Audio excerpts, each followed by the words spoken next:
Good evening. I'm George Kraw, and I'd like to welcome you to the beginning of the start of our fourth year of the Kraw lecture series. This series has covered a variety of topics from deep sea to deep space, and but not yet everything in between. There's still much more to share. The breadth and impact of UC Santa Cruz research is why Rafe and I are committed to bringing you this series of talks.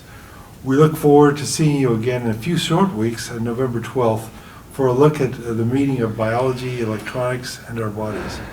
And I understand this is just a fascinating topic. But tonight we're going to learn about something that's going on in a lot of our minds. No matter how you got here, you encountered traffic. Associate Professor, yeah, you know what I mean. And Associate Professor of Environmental Studies, Millard-Ball, who was a transportation specialist before becoming working in environmental area, is going to take us through some of the unexpected and unheeded consequences of the intersection of technology and transportation. And I know just from walking around Mountain View what an important topic this is to the valley. You can see companies from throughout the world have set up operations, but maybe they haven't fully considered the consequences of what this technology will do for us. That's what Adam's topic is going to be about. Adam?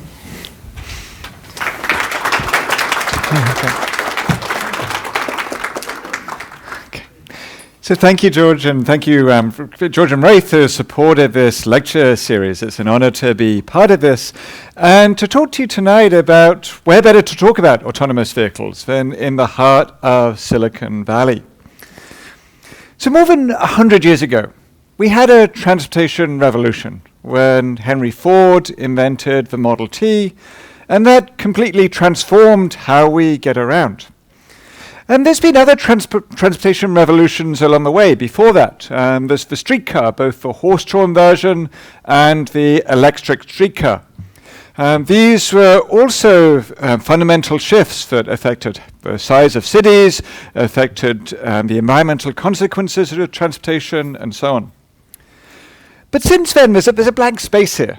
And that's because since the Model T, there really hasn't been anything that's totally disrupted the world of transportation. The closest we've come is something like this disruption, which might have increased perhaps the emissions and the greenhouse gas and the climate consequences of transportation. But even the Hummer hasn't, okay, maybe you can go over rocks, but it hasn't fundamentally changed how we get around cities. But right now, the next revolution is starting to happen right here in Silicon Valley with autonomous vehicles.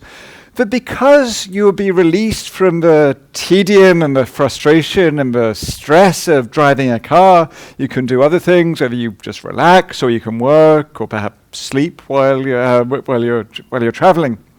I want to talk to you today about how this can change not just transportation but also our cities. And ideas of autonomous vehicles have been around for a long time. This is an exhibit from a World's Fair from the General Motors Futurama exhibition. And that was the promise of autonomous vehicles, in some ways pretty similar to the concept drawings we see today. But they were perhaps ahead of their time. It's been a long time since that Futurama exhibit, but we're finally at the point where we can see autonomous vehicles driving around even the streets in Mountain View and Santa Clara, at least in test mode. The promise has been hyped up over the past few years by car manufacturers in particular. Audi, GM, Ford, and other companies have promised, at least a few years ago, they're promising fully autonomous vehicles by about 2021. The inveterate tweeter, Elon Musk, I think he tweeted that most new cars will be autonomous within a decade a couple of years ago. And okay, maybe they were a little ahead of their time. Or perhaps a little too optimistic in how quickly they thought autonomous vehicles would take off and overcome some of the hurdles. But it's certainly on the way here. And if they have a 15 to 20-year lifespan, cars stay on the road for a while, you drive your car for many years before you scrap it, Given that lifespan, that means that most cars on the road could be autonomous within about 30 years. So they're almost there. Did anyone get here by autonomous vehicle tonight? Kind of. What, you have a self-driving Tesla or something like that? Okay. So some of the technologies, lane assist is the basic version, and then the Tesla-style autopilot, we're most of the way there in some respects, but your car still has a steering wheel, I presume. You still have to be ready to take over. What I want to talk about here is the next level of autonomy, where you don't have to be able to drive a car, you can get around in an autonomous vehicle, so-called level 4, 5 autonomy. So kind of half a person drove here in an autonomous vehicle. Did anyone drive? Hands up if you drove. I drove. Did anyone take the bus here? One person. Congratulations, sir. We'll see in a moment why that's such a heroic achievement. Did anyone bike? Bike? Walk? One person walked. One person walked. So in this talk, we'll perhaps see how autonomous vehicles, how we can unleash their potential to actually make cities where taking the bus is an option for many more of us, walking and bicycling too. So Gartner, a consulting firm, thinks about this hype cycle for emerging technologies. So I think one of the next talks in this series is on cultured and artificial tissue, right? So they're at this innovation trigger. They're just starting to get excited about these technologies. These artificial tissue people don't know that they're about to reach the peak of inflated expectations, and then they're going to enter the trough of disillusionment, which is where we are with autonomous vehicles right now. So that these early inflated expectations, which I just showed you, perhaps we've been set back some years. That's all the more reason to think about some of the policy consequences and the urban environmental impacts of autonomous vehicles, so that when they come, perhaps a little later, we are prepared and our cities are prepared. So when we finally get autonomous vehicles to the plateau of productivity, we can be ready for them. So there's 4 key messages that I'd like to leave you with tonight.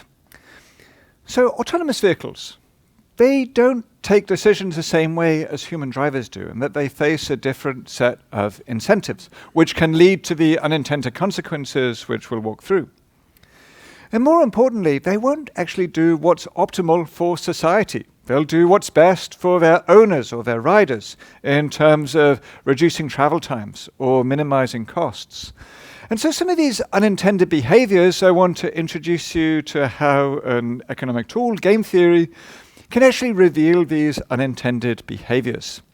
And then finally, show you how policy changes, particularly pricing the streets and redesigning them to put pedestrian first, can help us reap some of these benefits of autonomous vehicles, so we don't end up with a situation like what happened when the mass car ownership first happened. The cars spread out, are going to fill every nook and cranny and crevice of cities. How we can make sure that the same doesn't happen with autonomous vehicles.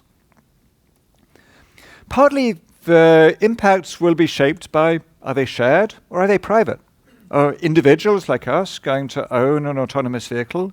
Or are they going to be owned by fleets? Think an autonomous Zipcar or autonomous Uber or Lyft or Ford or GM. Partly, what's going to fuel them? Are they going to run on gasoline, or are they going to accelerate the transition to an electrified car future? But most importantly, and again, this is where I want to focus on tonight, is how cities and states and national governments are going to respond to the advent of this disruption, this revolution in transportation, and determine whether we actually move towards a driverless utopia. Transportation, it's a quarter of greenhouse gas emissions right now in the world. It's the fastest growing source of greenhouse gas emissions. In places like Santa Cruz, it's nearly half of them. So are we going to lead to a utopia where we have a carbon-neutral transportation system and more walkable streets in a pedestrian-oriented urban environment? Or is a dystopian vision of autonomous vehicles going to take hold? So I want to start by talking about some of the key impacts. What are autonomous vehicles going to do for us? So I just drove over here this afternoon from Santa Cruz. This is called one of California's most dangerous roads, Highway 17, perhaps with good reason. To drive back there at the dark as well. And this is not an isolated example. These types of tragedies happen on the roads every single day. 40,000 people killed on the roads a year in the United States. Worldwide, today, nearly 4,000 people are going to have died on the roads worldwide. And so autonomous vehicles have the promise of being far safer, right? They're not going to be texting. They're not going to be trying to check Facebook or email while they're driving. If they do, they can actually drive perfectly well while they're doing that, unlike humans, who are incredibly bad at operating this complex machine. So that's one key benefit. And then also mobility. So many people in our society are excluded right now because they're too young to drive. Perhaps they have a physical disability or are partially sighted and can't drive, or they aren't able to afford to own a car. And so autonomous vehicles have the premise of doing what paratransit kind of does to some extent, but very imperfectly, reduce social exclusion, allow people to get out of their houses. For medical appointments, shopping, but more importantly, to see friends and family and have social interactions, to make access to make participating in society not dependent on whether you can drive or not. So those are two big benefits. A third, from an environmental perspective, is about fuel efficiency. Because humans, certainly I count myself in this, are very bad drivers from an efficiency point of view. Like we all see people who kind of like accelerate up with a lead foot to the red light. And so even if humans drove as best they could, we'd get 30% more efficiency. We'd reduce emissions and air pollution by about 30% from private cars. So autonomous vehicles can certainly do that. They can also go further and get additional efficiency gains. Their reaction times and ability to predict situations, that'll be much smoother. They can platoon so that the wind resistance is less. That's also a large efficiency saving in road trains like is pictured here. And if they're electrified, those would lead to even more positive consequences for efficiency and for greenhouse gas emissions. And that goes further because autonomous vehicles don't need to park right where you're going. The human limitations mean that most of us who drive and parked here, presumably we parked out front. You didn't go and park a mile away. Or get your car to drop you off here and then tell it to go and park. But with this technology, autonomous vehicles can park remotely. They can also be shared between different users. And so one of the largest consumptions of urban real estate, incredibly valuable land that's devoted to parking lots right now, can be put to higher and better uses. We have a housing crisis here in coastal California. We don't have a parking crisis, we have a housing crisis, so perhaps autonomous vehicles can allow us to put some of these parking lots towards more housing, more parks, community centers, schools, you name it. There's countless uses that are vying for this scarce urban space.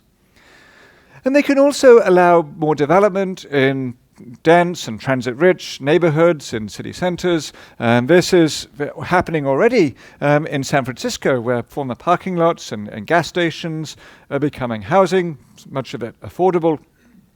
So autonomous vehicles can accelerate this trend and overall reduce parking demand by more than half, and that parking doesn't have to be right in the place where it's disrupting the pedestrian environment most intensely. The parking can be remote. And we see this here.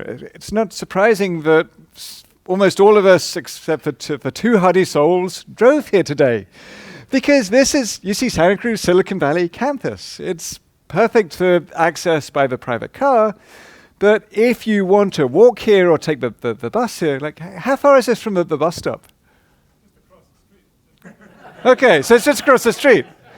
So 6 lanes of street for a start, right? You have to cross. And how often does that bus go? Once an hour, okay. And where's it come from? Okay, and where does it come from? So that this type of urban design isn't exactly rolling out the red carpet or the welcome mat for pedestrians or transit riders. At least there's a sidewalk, which is more can be said for some similar suburban campus environments. But it's not a place that is inviting you to walk or bike. There's a little stencil, a shower of a bicycle there, so you can take your chances with the fast-moving, right-turning cars. And this isn't atypical. This isn't just this building. This is typical of the development that characterizes Silicon Valley. We're right here, but the same is true for buildings here, Cisco Systems, many of the other Silicon Valley giants. They are office park buildings surrounded by a sea of parking. And so to the extent autonomous vehicles can put that parking somewhere else and reduce the total amount of land we have to pay over, these are major wins for housing, for walkability, for reducing the amount of asphalt surface which creates stormwater runoff. That is an urban heat island that heats up our cities with the asphalt so that we need to then counter that with energy-intensive air conditioning. This type of landscape is what autonomous vehicles have the potential to transform. So that's the good news. So there's safety, mobility, efficiency, fuel efficiency, and repurposing parking lots. But the big downside of autonomous vehicles is that they can induce sprawl. Because one of the main reasons that people don't drive more is because all of us, rich or poor, young or old, we have 24 hours in the day. We can't spend more than a certain amount of time in our car without cutting into all those other activities, whether it's recreation or work, study, sleep. But autonomous vehicles, we can do other things. There's this woman in the picture. She's relaxing and having a nice breakfast. Her schedule is popping up on the screen. We can do other things while we're driving with autonomous vehicles, and so that encourages people to live further away from work, travel more. Perhaps they can even sleep if they have an autonomous camper van. Why not? You can take a nap on your way into work. You have 6 hours sleep at home, and then you have another couple. You catch up on your way in. So this has a potential to turbocharge sprawl and some of the urban development patterns which look beautiful from the air. This is part of Phoenix, suburban Phoenix, where they don't have a water shortage apparently. So it looks beautiful from the air, but it's not. It's a hostile environment if you're on foot or if you're trying to do anything else than drive. These are the types of development patterns that for environmental and social reasons and many other factors, social exclusion, planners have been trying to move away from for the past couple of decades. Autonomous vehicles could reverse that positive trend away from sprawl. So how do all these positive and negative impacts add up? Well, prediction is hard, right? Especially about the future, goes to say. And partly that's because of technology. And we're not exactly sure when and how the technology will materialize. It depends on behavior, how people respond to that technology. But most importantly, and again I want to stress this, it depends on the policy responses from cities and other governments. Who's liable in the event of a collision? What are the rules that govern traffic flow? How are roads priced? And so all these uncertainties lead researchers, like this paper by Zia Wadud, to throw up their hands in a way and say, well, it's a big range. In terms of greenhouse gas emissions and energy use, autonomous vehicles could reduce it by about a quarter. Or maybe they'll nearly double greenhouse gas emissions. We don't know because there are so many uncertainties right now, whether this will be a utopian or a dystopian future from an environmental perspective. And so what I want to show you now is how game theory provides a framework to be able to pick at some of these uncertainties and understand how incentives are going to change in an autonomous vehicle future. So game theory is a way to analyze interactions between decision makers. These decision makers could be firms, these could be individuals. And whether we've thought about it in game theory terms or not, we're familiar with some of these games. This is one from, oops. Okay.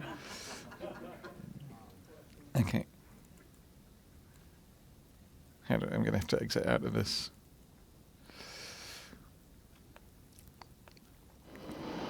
So James Dean and his co-star. Oh, and okay.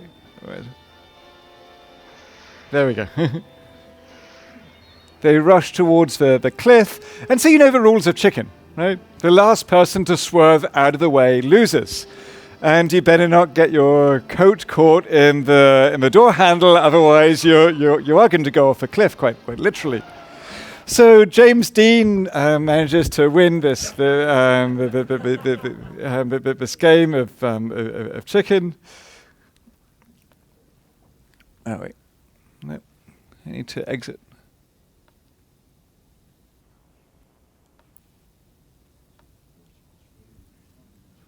There we go.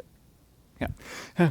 So James Dean gets to win his game of chicken. The other variant is where two cars are heading towards each other at high speed. The last person to swerve is the one who doesn't chicken out is the winner. Now, I hope you, at least recently, since your childhood days, you haven't been playing chicken with other drivers or on the railroad tracks. But all of us play chicken pretty much every single day. When you're crossing the street, when you're driving along a road and there's a crosswalk, you are playing chicken. Certainly as a pedestrian, I don't want to yield, right? I just want to get where I'm going, especially when I have a legal right of way in a crosswalk. But the driver doesn't want to yield either. They want to get where they're going. And in California, indeed in most of the US, despite the efforts by cities to have signs saying that drivers should yield to pedestrians in crosswalks, that right tends to be pretty theoretical. And because pedestrians are more vulnerable road users, they have more to lose from this interaction, so drivers win at this game of chicken in most places in the United States. And that's despite what is the letter of the law. This is a social interaction, not a legal interaction. This is just across 101, so just out the door there. If you go a block north, you'll come to what is actually a crosswalk, legally, because the driver of a vehicle shall yield the right of way to a pedestrian within any unmarked crosswalk at an intersection. It doesn't need to be striped. The pedestrian still has the right of way.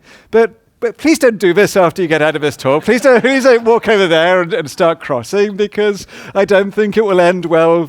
It will end well for you. And so we can model this game formally as a game of chicken. There's payoffs for the driver and the pedestrian. So the driver wins if they don't yield. The pedestrian wins if they walk. But the worst outcome for both, it's certainly worse for the pedestrian, but it's not exactly a pleasant experience for the driver if they are involved in a collision. The worst outcome for both is that there is this collision, that the driver doesn't yield and the pedestrian walks out. So how do you win at chicken? Well, you win at chicken by being like James Dean, right? You have to pretend to be a little crazy. That's the best strategy to convince your opponent that you're not going to swerve. You need a credible threat that you're going to be perhaps intoxicated or drunk. Perhaps you're going to be texting. Perhaps you're just borderline or not borderline sociopathic. Then you get to win at this game of chicken. And human drivers are great at that. There's a very good chance that they're going to be texting or intoxicated.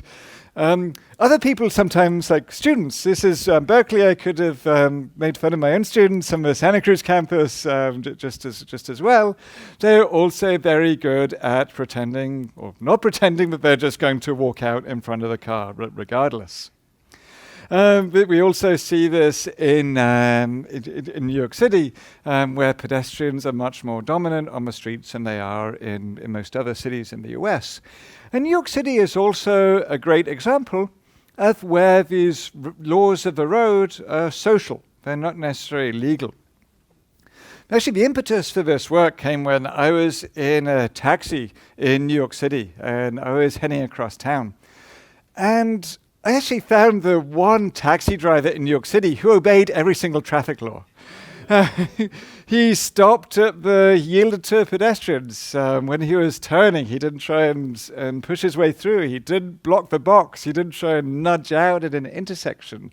And so, okay, it was legal. It was the most frustrating taxi ride I've ever taken because I was 20 minutes late to get across town.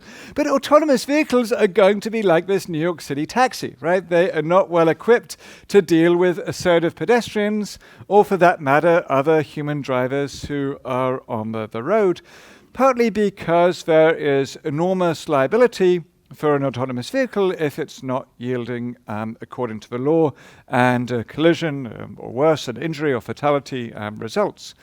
And we saw this happen in the tragedy that happened in Arizona a year or so ago, where a test autonomous vehicle run by Uber hit and killed a pedestrian. And the speed at which Uber settled, I think within a few days out of court with that woman's family, just shows how conscious autonomous car makers are of the liability consequences. So pedestrians respond. They know an autonomous vehicle will stop for them. It's risky for them to assert their legal rights with a human driver, but for an autonomous vehicle, they can't pretend to be sociopathic. And if you're unsure, the pedestrians can just take a few steps out and see if the car slows down and stops, and then they can cross at will. So the pedestrians also gain an incentive to behave as if they're the crazy ones, as if the more erratically they walk around, the more likely it is that an autonomous vehicle will sense the pedestrian is about to cross, and slow down and yield. We've seen the risk aversion of autonomous vehicles in many places, most notably here in Mountain View. So this is before they became Waymo, but Google's self-driving cars. The biggest problem, the accidents they got into, were being rear-ended by other vehicles because they were yielding at times when humans didn't expect them to yield. Maybe they saw a pedestrian. Maybe they had to actually stop at a stop sign, and the car behind them didn't expect them to come to such a full stop. In this incident, the Google self-driving car yielded to allow a pedestrian to cross, and the result was that Google was rear-ended. So Silicon Valley has a plan for this, right? What are they going to do? Well, it's about messaging. And it's where can I go? So it smiles, it tells you can cross. Okay, everyone's happy.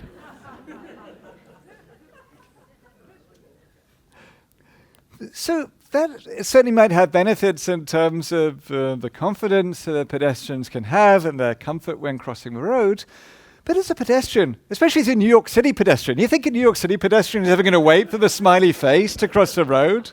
No, they can just cross. Why on earth should they pay attention to these messages when they know that whether the smiley face yields or not, the car is going to yield? And the same is true for many of these other user interfaces, which the technology firms have started to cook up. So that's the first game, the game of chicken. So there's another game that autonomous vehicles play, and this is one that is very close to my heart because of my continual frustration that you Americans decide to drive on the wrong side of the road.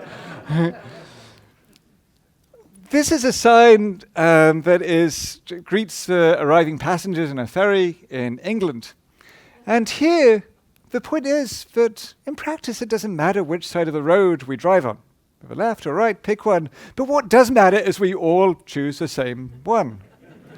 That we coordinate. This is a coordination game where everyone is happy if we all coordinate on the left or the right, but disaster ensues if one person wants to deviate from that consensus.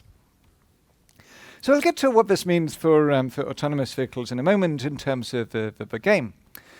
But this relates to the issue of parking. Now, human drivers, as I mentioned before, we have this constraint. We have to park close to our destination. But autonomous vehicles have lots of different options. They can park remotely. They can go home. And importantly here, Well, for some vehicles right now, like this is a taxi fleet at LaGuardia Airport, the holding pen for yellow cabs. For taxis, planners or airports can just designate, this is where you're going to go. You have to go to this lot while you're waiting. Simply designating a remote lot for autonomous vehicles is not going to be enough. We have to make it in the interests of autonomous vehicles to actually go and use it. Simply calling it a remote AV parking facility is not enough. So what can AVs do instead of parking? Well, especially if they have free parking or free unlimited parking as the city of Palm Springs offers, they can just park as before, and there's no change, right? If you don't have to pay for parking, why should you do anything else as an autonomous vehicle? Alternatively, they could go home. Many people have off-street residential space, which would be unoccupied when their car is out. They could park on street. Some on-street parking is unregulated, other is 2-hour permits. An autonomous vehicle can simply move itself every 2 hours. Or most problematically, they could circle around. They could cruise around. So what's this got to do with game theory? Well, game theory is important because this is how cars can coordinate. Cruising costs, so the amount it costs an autonomous vehicle to park by just driving around, it matters how far you go for the costs. It doesn't matter how long you're cruising for your costs. And so this gives an incentive for autonomous vehicles to slow down as much as possible. And how do you slow down legally? Well, you go to the 101 at rush hour, or you find the most congested streets. And if there isn't enough congestion as an autonomous vehicle for your own taste right now, well, why not create it? Why not go and coordinate, play this coordination game with all the other autonomous vehicles to slow down and bring some streets to a complete standstill? So the coordination game is illustrated here, that there's a higher payoff for the vehicles if they're on the same street, but not if they're on different streets. It's a coordination game. This is true for gasoline-powered vehicles. It's particularly true for electric vehicles, because electric vehicles, the characteristics of the electric motor is that if you're at a standstill, then the power consumption is virtually zero. There's a tiny amount for auxiliary loads, but if no one's in the car, you don't have to heat or air condition the car. So if you get stuck in traffic, you can park for free in the traffic jam, and as a byproduct, you don't actually have to charge for a while because you're not consuming any electricity. So I modeled this using the case study of downtown San Francisco, which has incredibly rich transportation data. So I modeled a situation where autonomous vehicles are cruising for parking. They're trying to minimize their speeds. So every time they come to an intersection, they are choosing the street with the most congestion. So they're just driving around at circles. So this car here is choosing the street that is blocked up. And so very effectively, they can cause these traffic jams. And they just go around for hours. They don't get bored. Like, it would drive me insane to this. But an autonomous vehicle is quite happy to spend hours killing time until its user finishes work, or finishes a doctor's appointment, or gets out of a shop, or finishes having lunch with grandma. And cruising autonomous vehicles in this way, they can cut their speeds to less than 2 kilometers an hour, and they can park, or the equivalent of parking, for less than 50 cents an hour. That's a bargain. It's a bargain in Santa Cruz. Like downtown Santa Cruz, they pay more than 50 cents an hour to park. In downtown San Francisco, it's a deal of a century. Cruising around, in lieu of parking, killing time for 50 cents an hour, as opposed to the lot, which probably costs you $4 or $5 an hour. Parking in San Francisco, even for daily parking, it's upwards of $25 or $30 a day. So feeding all these costs into the model, you find that nearly 40% of people just do what they've already done. They park as before. These are mainly people who get free parking that's subsidized by their employer, or they live in downtown and they have access to free off-street space. About 8% people, the most cost-effective option for their car is to go home. That's not more because so many people driving into downtown San Francisco are coming from quite some distance. If they're coming from Vallejo or Contra Costa County or the South Bay, it's a long way to go home and come back. About 13% of cars are parking on street, but the largest share of 40% of cars are cruising around, killing time rather than finding a parking space. So this matters because parking is the number one tool that city planners have to encourage people to use transit, in San Francisco to ride BART or the minibuses, and to walk and bicycle. There's a large body of research on this. If you double the price of parking, you typically reduce parking demand by about 30%.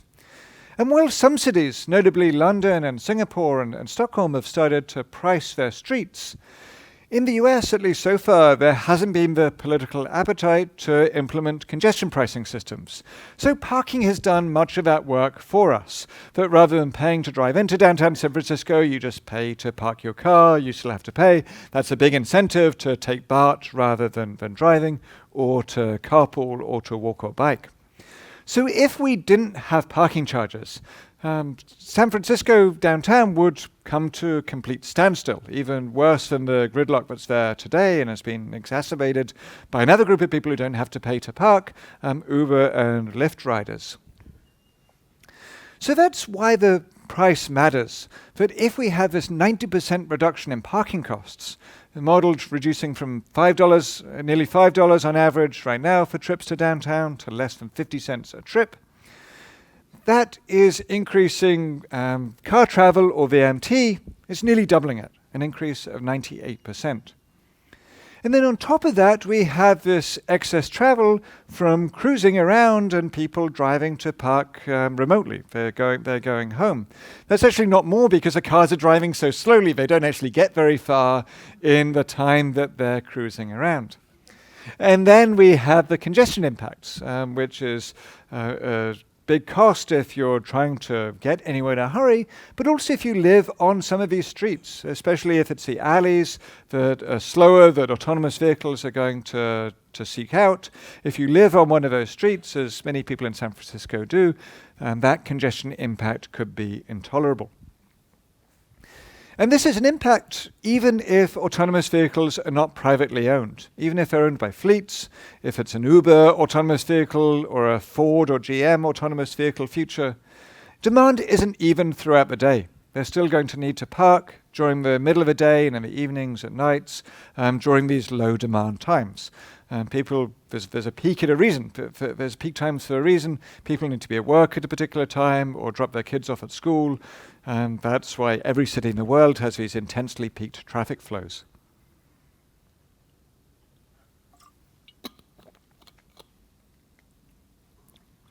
So I'd like to conclude by saying a few words about what this means for policy.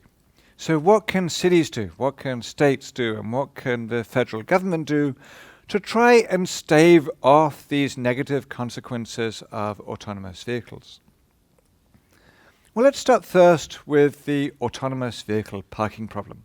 How do we solve this? We might think, well, let's just prohibit cruising. Prohibit empty running, maybe, by autonomous vehicles. How do you design a regulation that does that? Sometimes there's a legitimate reason for them to drive in traffic. I might tell my car, hey, I need you to pick up this package, and that package just happens to be on the most congested street. And it's the same package at all these other, or the same place that all these other autonomous vehicles are also going to pick up a package.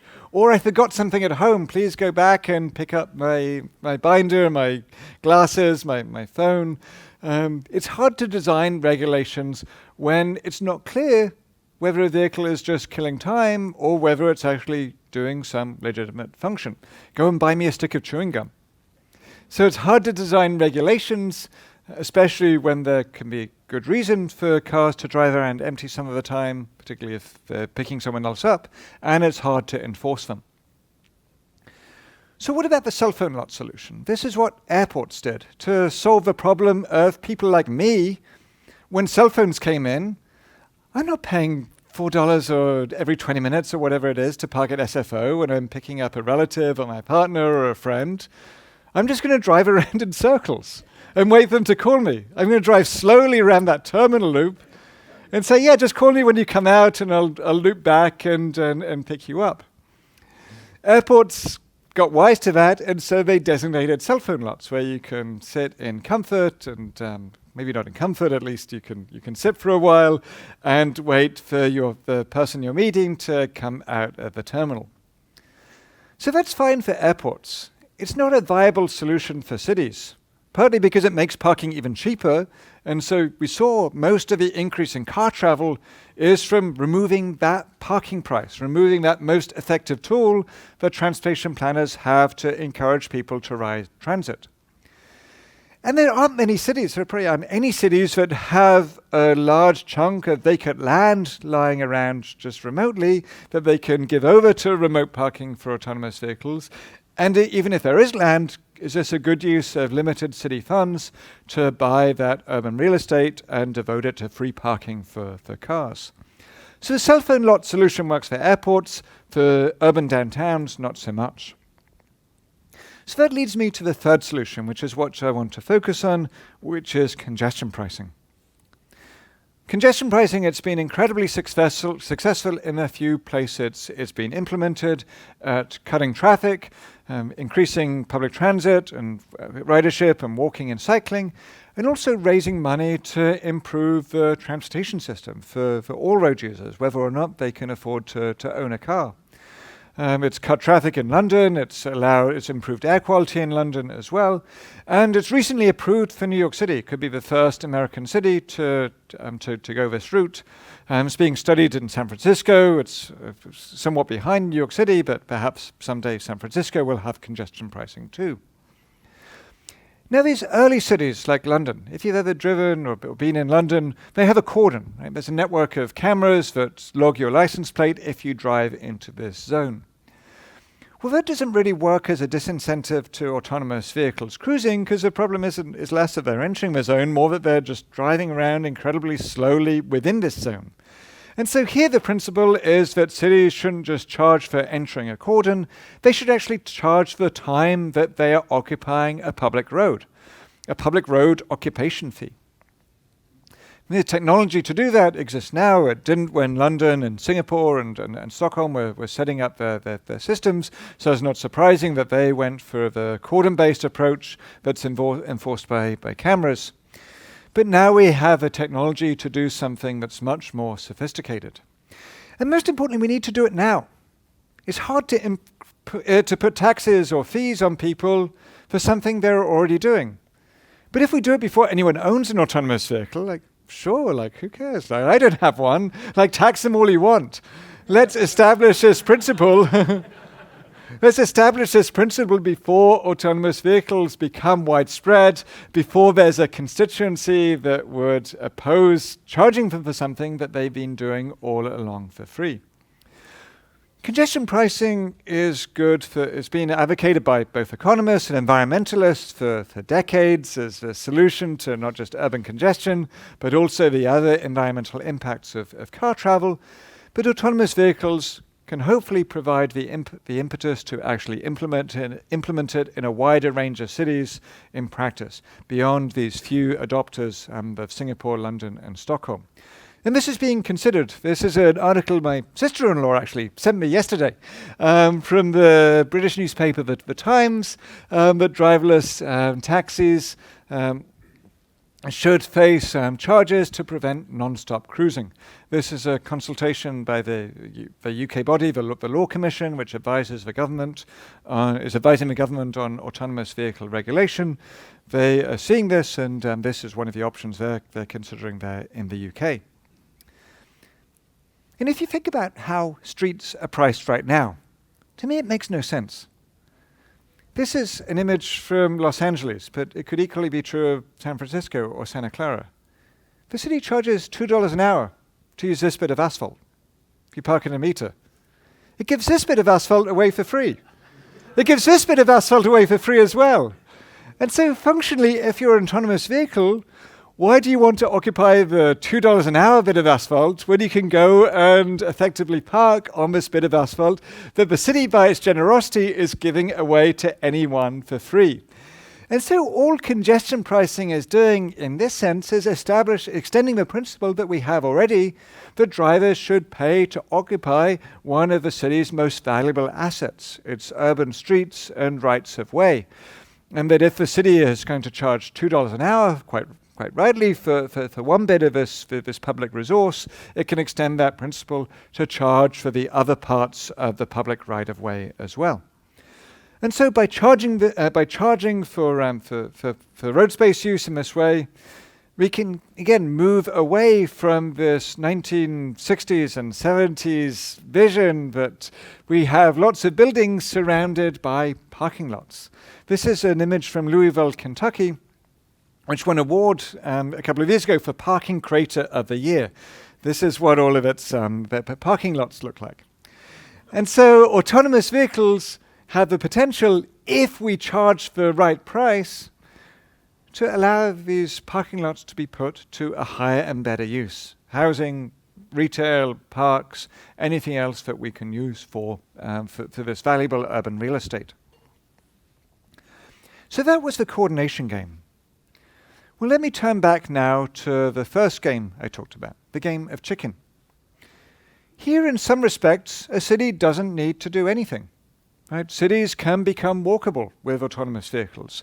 They can be more like this. This is a street from Mexico City, where cars are allowed access, but pedestrians de facto have the right of way, that the cars drive down there for deliveries and drop-offs, but they are moving at the speed of pedestrians, and the pedestrians are the dominant species on this street. So the improved safety primarily from autonomous vehicles mainly benefits the pedestrian, and if pedestrians realize that they now can win this game of chicken, it could lead to pedestrian supremacy. And also a place where it's easier to create pedestrian streets, where cars are allowed for drop-offs and for access, but where pedestrians have the right of way. There's numerous examples of these in Europe, mostly in the Netherlands, and this is an example from the UK, so-called shared streets, or woonefs in Wooneven, if I get the Dutch plural right, where pedestrians have a legal right of way and kids can play on the street. Some of the street right of way is repurposed for plantings and community space, more social interactions, but where cars are allowed to give front door access to these buildings. Autonomous vehicles can perhaps make these happen as well in the United States, because these fears of, well, what if there's a driver who isn't really respecting the shared nature of the street? Am I really going to let my child play in the street? They haven't caught on in the US in large numbers for those reasons. Autonomous vehicles could tip the balance in their favor. And then more generally, autonomous vehicles can create the impetus to redesign streets away from a private car. This is one vision from the National Association of City Transportation Officials, thinking that AVs, because their lanes can be narrower, they actually need fewer lanes because they need space more efficiently, and they don't have to park right at the front door on street.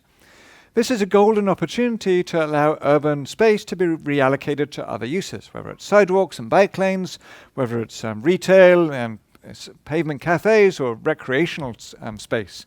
Think a basketball court in the middle of a street, or even some radical urban greening, such as tearing up this asphalt, reducing a heat island effect in the meantime, and turfing over some of the current rights of way. So that's the utopian version. That's what happens if cities see this potential to make streets more walkable and to allow cities to fulfill their primary role of allowing human interactions. That's why cities exist. They bring us together for business, for work, and also for social reasons. They're a chance to meet each other. But that's a policy choice for cities. Maybe they don't seize the opportunity to create walkable streets. Maybe they think that prioritizing free-flowing traffic is their main concern. And in this scenario, we could see a future where liability rules favor autonomous vehicles. the rules change that, okay, if you hit a pedestrian, the liability is capped or it's coming out of some no-fault fund. And so autonomous vehicles don't have the same incentive as they do right now to be very cautious around pedestrians. We could also see enforcement stepped up, hopefully not in the same way as in this picture from New York City, but stepped up enforcement against jaywalkers or repealing the laws that give pedestrians priority in crosswalks. And we have to remember that many of these original traffic laws came about because of lobbying by the motor industry. Streets originally, pedestrians did have priority, but after the nascent car industry and early car owners realized that pedestrians were obstructing them and slowing them down, they lobbied and jaywalking became a crime, first in 1912. That wasn't preordained by any means. And many countries even today don't have any laws against jaywalking. And we could also see a series of street designs that keep pedestrians out of the way. And these are the street designs which existed in large numbers, particularly in the 1960s. This is an image from London, which has favored this type of guardrail and railings to corral pedestrians and keep them from spilling out into the roadway. Now, London and other cities have been moving away from this type of rigid separation of pedestrians over the last couple of decades. But this 1960s era urban street design. But with autonomous vehicles, perhaps those 1960s traffic engineers are going to come back and be in high demand to keep pedestrians out of the way of autonomous vehicles. Or at the extreme, a system, this is from Sendai in Japan, where there's complete grade separation of pedestrians and cars. There's no way for the pedestrians to get in the way of a self-driving car here. And so we could quite easily see a shift towards these urban designs or to repeal the laws that give pedestrians right-of-way in crosswalks. So overall, I want to impress on you that autonomous vehicles, their impacts are not really a question of technology. I'm sure the great minds here in Silicon Valley, perhaps some of you in the room, will figure that out. Companies like Waymo and Ford and Uber are working on these technological problems right now. It's really a question of policy. That's what we've neglected. This excessive focus on the technology, being blinded by the technology of self-driving cars, has blinded us to the decisions which we'll need to take in the policy arena. Some of which make sense right now, like congestion pricing, or allocating the limited curb space more efficiently between drop-off and pick-up, parking, bus stops, and so on. How urban development, do cities that have historically been anti-growth, like Santa Cruz for that matter, or Berkeley, do they step up and allow more urban development on parking lots? How do issues of liability get resolved for collisions? Do speed limits increase in the future of autonomous vehicles? All of these policy decisions are going to shape the impacts of autonomous vehicles and determine whether autonomous cars are going to be able to find and fill in all these urban spaces, just as mass car ownership, the start of that era, human cars did the same thing. They went out and filled these crevices of cities. And so history, I think, has taught us that if we neglect the policy side, if we let the auto industry dictate the rules of the road, we'll end up repeating some of the urban planning disasters of the last 50 years that are most exemplified right here where we're sitting in Silicon Valley. But on the good news side, perhaps some of the most strenuous efforts to create walkable streets and to create cities that are championing climate change policy, that are moving towards net zero carbon emissions, even while the federal government is being in a state of inaction. Many of those efforts are from here in the Bay Area. And so I hope we can build on that enthusiasm and have a vision of an autonomous vehicle future that is this driverless utopia and not this driverless dystopia, or just as bad, the current status quo as we have in many American cities right now. So thanks very much, and I look forward to your comments and questions.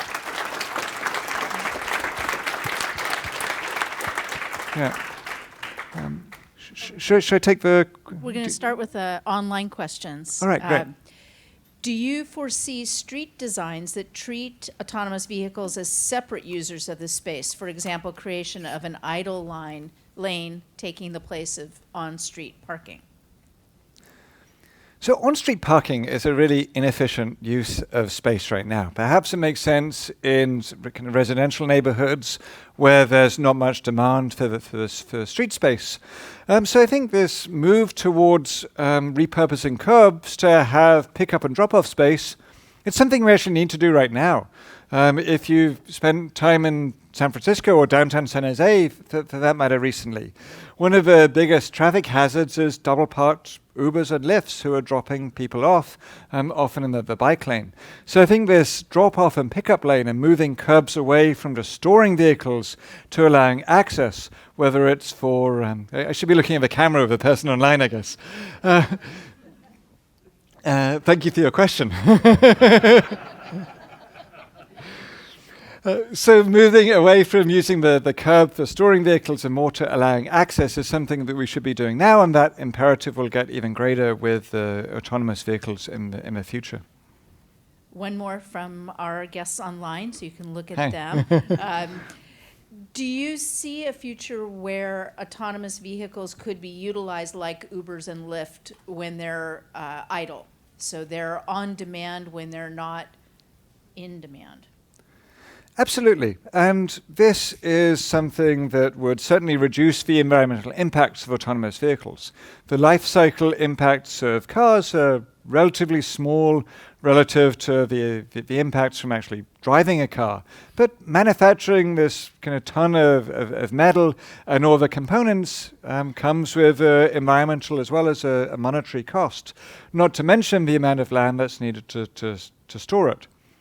And so moving away from private ownership of cars towards a fleet model where companies, whether it's Ford, whether it's Uber, whether it's Waymo, whether it's companies that don't yet exist, is certainly a positive step for more livable urban areas. But it doesn't change these two games. It doesn't change the fact that pedestrians, they don't care whether the car is run by Ford or whether it's run, maybe they do care if it's run by Uber, they might be more inclined to obstruct it even. The pedestrians still will want to be able to assert the right of way. And it's still going to dramatically reduce the cost of car travel through eliminating the parking charge, which is the number one deterrent. Even $1 charge for parking is remarkably effective at getting people out of their cars, or at least carpooling, and often onto public transit and to walking and biking. So the shared versus privately owned debate, I think there'll be a mix of business models in practice. Some areas that are more remote will be hard to serve by a fleet-wide model of autonomous vehicles. But it doesn't change the types of policies that we're going to need to price streets effectively and to redesign streets to put pedestrians first. Okay, questions? Should I just take my own questions? Yep. Oh, go ahead. Great. Thank you. I'm not sure it's enshrined in the California Vehicle Code, but the official right-of-way goes to the most damaged car. Anyway, maybe that's part of the game of chicken. And when I first came to California in 1977, you could actually step off the curb and cars would stop to let you cross the street at a marked but uncontrolled intersection. Yeah, at least in Palo Alto where I was. But anyway, I'm wondering, where's the threshold on a freeway between getting the platoon effect or other effects from autonomous vehicles beneficial versus the autonomous vehicles just slowing it down because there are not enough of them? Would you think that right now where we have carpool lanes, we might have autonomous vehicle lanes someday? Quite possibly. I think it's the transition is going to be the tricky part. At what point do we have this critical mass of autonomous vehicles where it's worth dedicating a whole lane on the freeway? But I think the freeways type environment is actually where autonomous vehicles can have the most positive effects, both for the energy efficiency, the wind drag, that's the biggest issue at high speeds on the freeway, and it's also for the trucking industry. So long-distance trucking, it's an industry that is very hard to recruit workers, partly because of the antisocial hours and being away from family.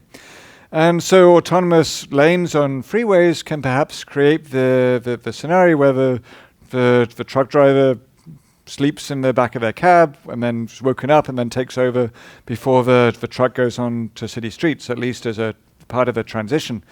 So I think that freeways might be the place where autonomous vehicles can have the greatest benefits, but also the fewest negative consequences in terms of parking. But where I think we do have to be careful is this is still where they'll promote sprawl. And the history of planning in California has been that the more we've increased the capacity of freeways, the more that people have taken advantage of that capacity to live further away and to drive more. And that wouldn't be a problem if we priced the transportation system correctly, but we effectively subsidize gasoline in this country. It's way cheaper. It certainly doesn't take into account the full costs of burning gasoline in terms of climate change, in terms of local air pollution, and so on. And so if we use autonomous vehicles as a means to just increase the capacity of a transportation system, I fear that we could be adding fuel to the urban sprawl pressures that have done so much to damage the state, and we're seeing this right now with the fires as well, that some of the tragedies that are happening in the people's homes at Fred or people being evacuated are happening in the areas where cities have expanded because of this era of cheap transportation.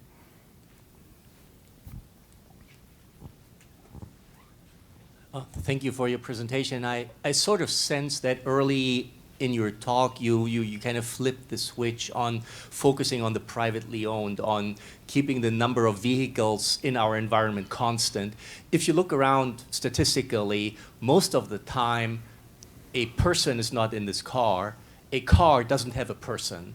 So the number of cars can be significantly reduced by some means of sharing or some means of rules or something. And then I think a lot of your game theory, which is kind of like a supply and demand kind of situation, you supply the pavement and the demand is the cars that are lining up to use it, kind of wins in favor of supply. You just simply have less demand, and you can kind of take a lot of stress out of the system maybe that way. And maybe some innovations are due to kind of get something where if like what we do today with people having solar cells on their roofs, where in return for you putting them on your roof, you kind of give like electricity feedback into the grid, you get paid for it, something like that. So maybe there's a future or some option to reduce the total number of cars that way, that the supply that is available in our inner cities is enough for everybody that actually needs to be on the move and not kind of clogging space while somebody's asleep or the car is looking for a spot to park. Yeah. So again, the sharing vehicles is a very positive thing from an environmental point of view, partly because of the life cycle impacts of producing cars, but also parking. But that doesn't, just because we're sharing cars, it doesn't change the interactions between autonomous cars and pedestrians. It doesn't change the tension between perhaps the car industry, which might want free-flowing traffic, and drivers who want free-flowing traffic, versus the considerations to create more walkable streets. And especially, it doesn't change the cost equation. And again, we're seeing this right now in San Francisco, where more than half of the recent increase in traffic congestion is because of Uber and Lyft. And partly because the Uber and Lyft passengers, they don't have to pay for park. So they can take an Uber and Lyft instead of taking the bus, or they can take an Uber or Lyft instead of walking or biking. And that removing that number one tool in the urban planner's arsenal to try and encourage transit ridership and to try and encourage walking and biking, that doesn't matter if the car is part of a fleet or if it's a privately owned vehicle. We'll still get rid of the parking costs, which could see an explosion in driving, and it also doesn't change the sprawl-inducing effects of autonomous vehicles. Perhaps some people might want their own privately owned camper van where they can take a nap on their way into work, whereas some people might be happy with that provided as a service by a larger fleet. It doesn't change the sprawl-inducing effect that can come from freeing people up to do other things while they're in the car. It was interesting that you used James Dean as an icon, because James Dean was representative of a concept of American freedom, and he had the freedom to misbehave quite a bit with that vehicle in that one scene you showed. And yet all of the policies that you described actually mean you can have autonomous vehicles only if you have no anonymous vehicles. You have to know everything about that vehicle to control it and to price it and to charge for use of congested areas. Is there, do you think, political will for giving up the autonomy and freedom that people have to be like Thelma and Louise and do with their vehicle what they wish? Is that going to be an issue? So I answer that question in two ways. So first of all, I think there's a real concern about privacy, especially in this age where more of our data is being online and available to ad companies or whoever. And so we need to design congestion pricing in a way that it doesn't make that privacy problem worse. And there's no reason that the charges have to be associated with an individual. You could think of having a device in a car that when you go to get a smog check, it's downloaded and you pay the bill at that time. It could be an anonymized device in the same way as the fast track system right now. You can choose to have a fast track pass that's linked to your credit card and Caltrans knows who you are, or you can have an anonymized version that you top up with cash, I believe, if you don't want the state to know when you're driving around. And so there's certainly ways to overcome that privacy challenge with congestion pricing. In this broader issue of freedom, I think it's a question of freedom for whom. So the private car has brought great freedom to many people, but the people who can drive, and not the people in our society who can't afford to own a car, who are the seniors who are reliant on a paratransit service that they have to book a day or two in advance and is often late, that they're reliant to get to see family or to get to a medical appointment. Young people who live in areas that aren't well served by transit and aren't walkable, who rely on their parents to drive them around. That's not really freedom for parents if you're at the beck and call of your 15-year-old every time they want to go to a soccer game or to go and see a friend. And so I think when we're thinking about is the car giving us freedom, certainly for many of us, absolutely, but not for everyone in society.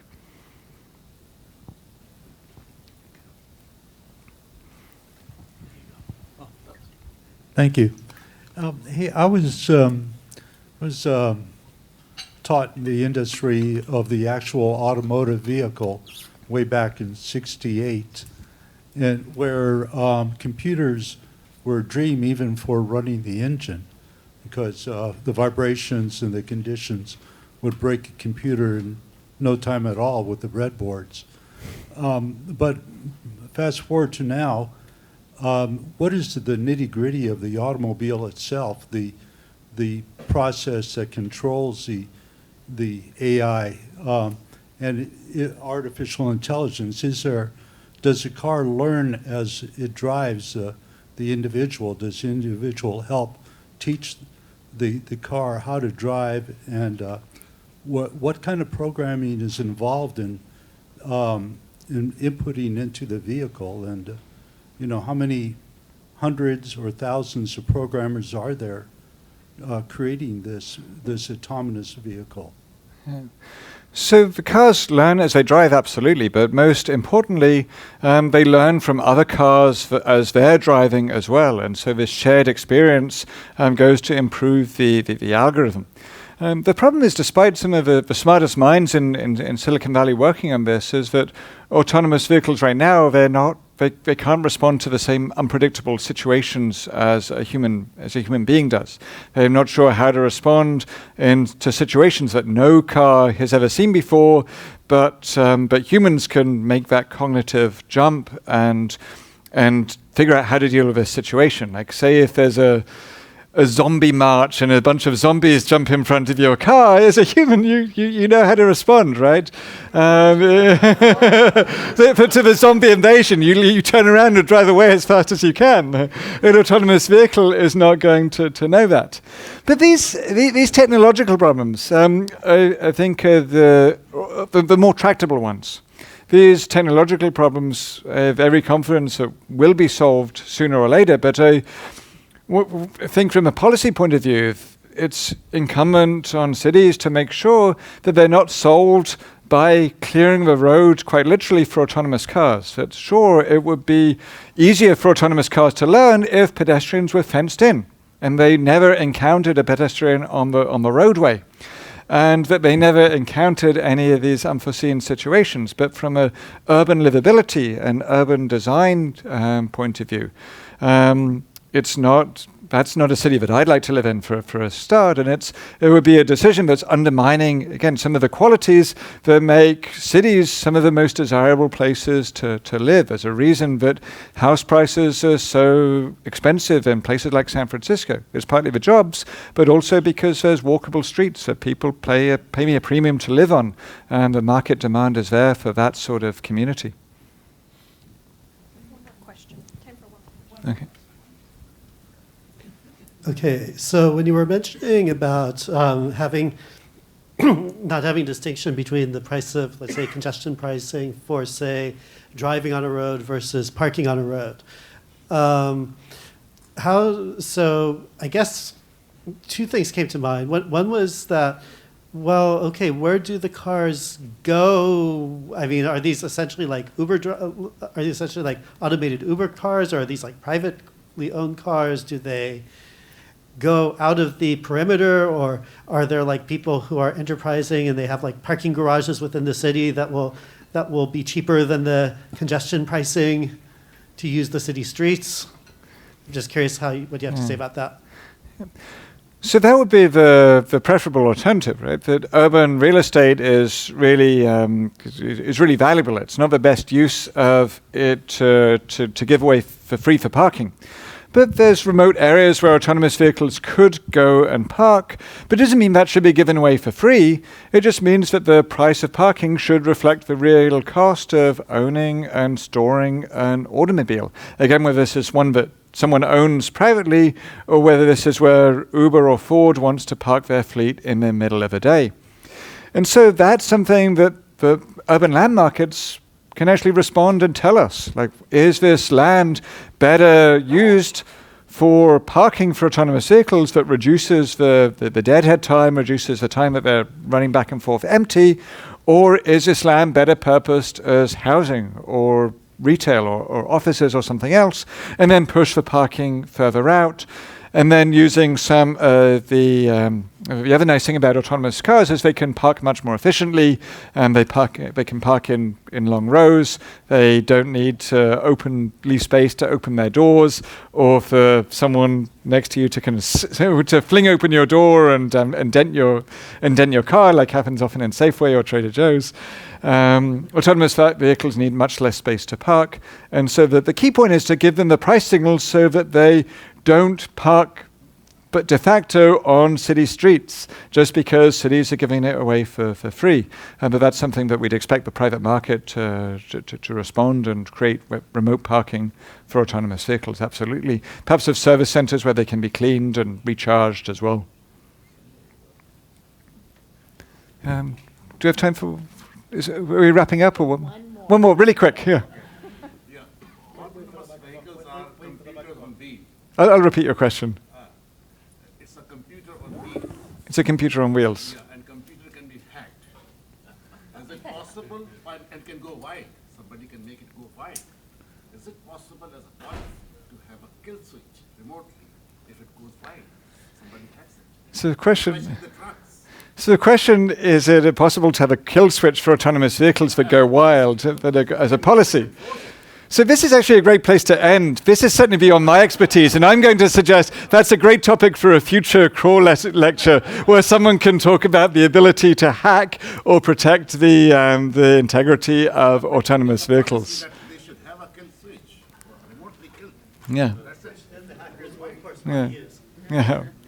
Okay. Stop in the middle of the street. Yeah. So thanks so much for coming, and I'd be happy to stick around and talk to you afterwards. Thank you.